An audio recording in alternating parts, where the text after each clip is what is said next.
હીરા ઉદ્યોગ મંદીને કારણે 2 થી 30 લાખ સુધીનું પેમેન્ટ કરવાવાળા ભાગી રહ્યા છે. જોથી હીરાની હીરાબંધીમાં છેતરપિંડીના બનાવો વધી ગયા છે. આવામાં મૈદરપુરા પીઆઈએ 5000 જેટલા હીરા વેપારીને એકત્ર કરી માઇકથી એલર્ટ કર્યા હતા. સુરતના હીરા ઉદ્યોગમાં મંદીના માહોલ વચ્ચે મૈદરપુરા હીરા બજારમાં છેલ્લા 20 દિવસમાં 2 લાખથી 30 લાખની છેતરપિંડીની ફરિયાદો પોલીસ મથકે નોંધાઈ રહી છે. જેથી મૈદરપુરા પીઆઈએ 5000થી વધુ વેપારીઓને ભેગા કરી એલર્ટ રહેવા જણાવ્યું હતું. રસ્તા પર જ વેપારીઓને માઇક વડે સૂચના આપવામાં આવી હતી.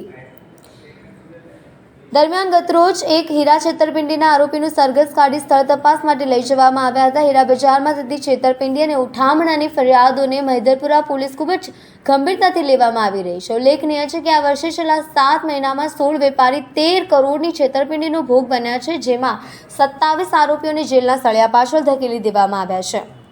મૈદરપુરા પોલીસ સ્ટેશનના પીઆઈ એચ.એમ. ચૌહાણે વધુમાં જણાવ્યું હતું કે પોલીસ વિભાગમાં આંકડા સમાંતર માસ અને સમાંતર વર્ષની દ્રષ્ટિએ જોવામાં આવતા હોય છે. તો એ દ્રષ્ટિએ જોઈએ તો ગયા વર્ષે અમારે ત્યાં કુલ 13 જેટલા ગુના નોંધાયેલા હતા, જેમાં 13 કરોડ રૂપિયાની છેતરપિંડીના ગુના નોંધાયા હતા, જેમાં 23 જેટલા આરોપીઓની ધરપકડ થઈ હતી. આ વર્ષે જુલાઈ માસના અંત સુધી જોઈએ તો અમે 16 ગુના નોંધ્યા છે. 16 કરોડ રૂપિયાની છેતરપિંડી છે. 27 જેટલા આરોપીઓની ધરપકડ થઈ છે.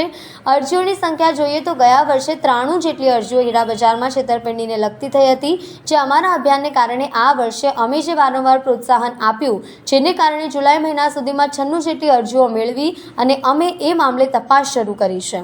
2 મહિના પહેલા જ મૈદરપુરા પોલીસ સ્ટેશનના પીઆઈનો ચાર્જ સંભાળનાર એચ.એમ. ચૌહાણે રસ્તા પર થતા કરોડોના હીરાના વેપાર અને તેમાં થતી છેતરપિંડીને ગંભીરતાથી લીધી છે અને એક અનોખું અભિયાન શરૂ કર્યું છે.